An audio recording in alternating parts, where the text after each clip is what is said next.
G'day, comrade subscribers. So, a bit of progress. Big thank you to Siarhei. Hopefully I'm pronouncing that right. The fellow who runs the ESXDOS.SYS website.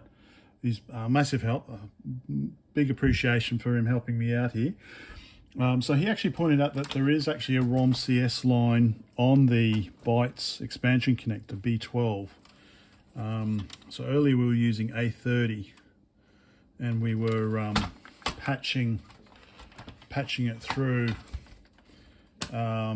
this decoder chip here.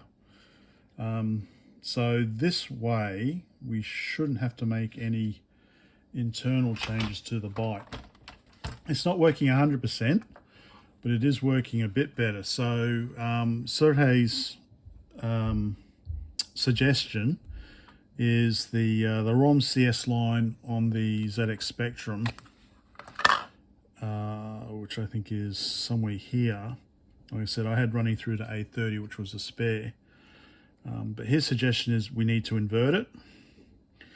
So we've got the ROMCS line basically coming from the DivMMC or from the peripheral, going into 74LS04, so it's a hex inverter or whatever. So going into the inverter, then the output's going down to B12 on the Byte's expansion connector, and then we've just got ground and 5 volts, and we've got just a 1K pull down on the ROMCS line on the ZX Spectrum, on the ZX Spectrum side. It's not working 100%. So I wasn't working at all yesterday, but that's because I'd messed up which was the actual fight. So there's 3 pins, and I had A1 and B1 are 5 volts, but of course C row, which is the top row, I thought it was that, so I had them. Anyway, we don't need to discuss my failings. So yeah, so this is Siarhei's suggestion here, and I was fiddling with it, and I did see the ESXDOS logo come up briefly. So, oh shit, it's powered on. Don't pull out expansion. All right, just make sure it's still working. Yep, all right.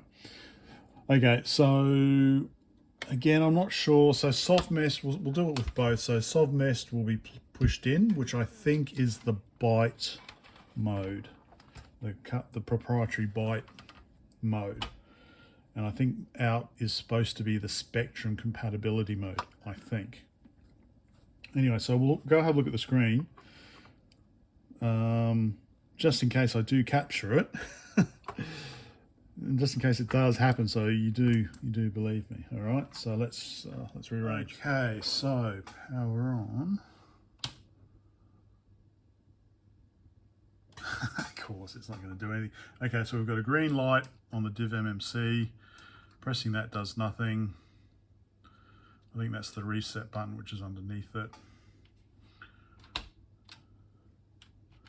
All right, so try one more time. Okay, so that's with SOVMES pushed in. SOVMES pushed out.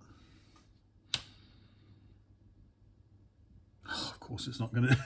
I should have always have it running.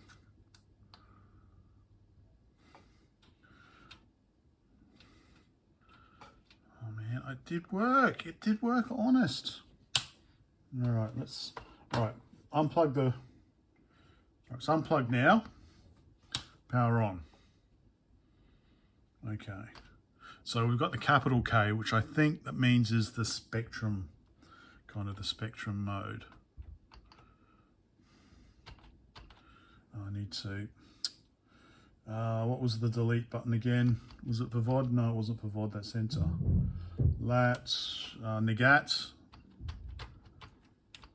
whatever. Okay, reset. Okay, so power off. Okay, so I'm just going to plug in with just the board now. I'm just going to plug that in with just the board, So basically there should be no difference because there is no peripheral. So it's plugged in. Okay, power on.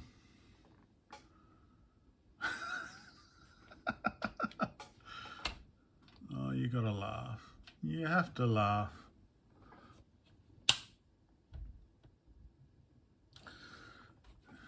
You have to laugh.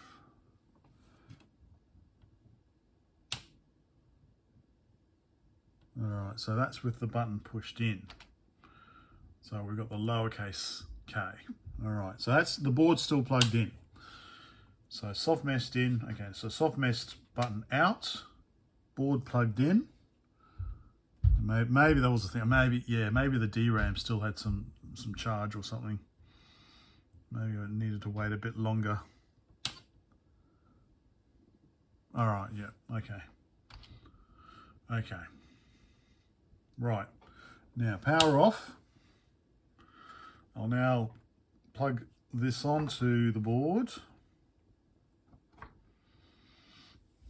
Waiting, waiting, waiting. Okay, power on.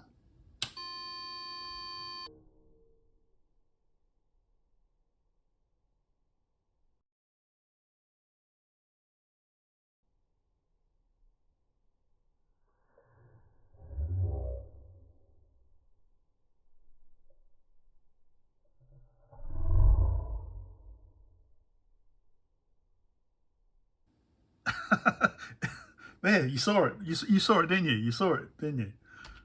Okay.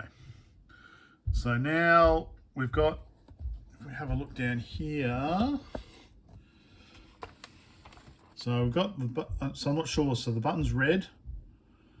So if I press it, right, nothing happens. The button's now green.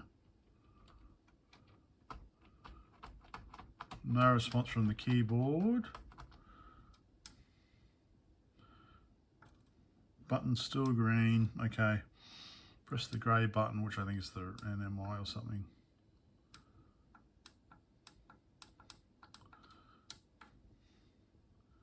Just press the green button again. Just go on red.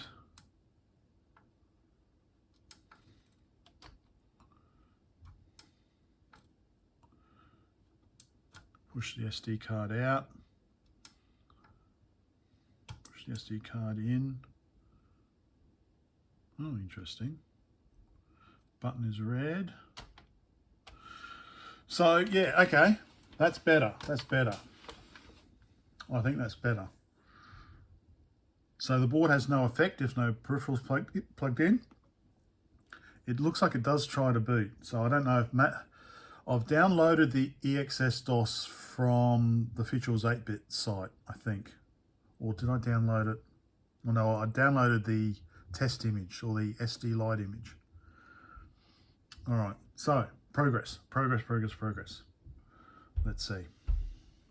Of course, you know, the whole reason I'm doing this is because the Byte does apparently have this spectrum compatibility mode. You know, if it didn't have that, then I wouldn't be trying this because, yeah, who knows. Okay, that was interesting. Fingers crossed. Keep tuned. Bye for now.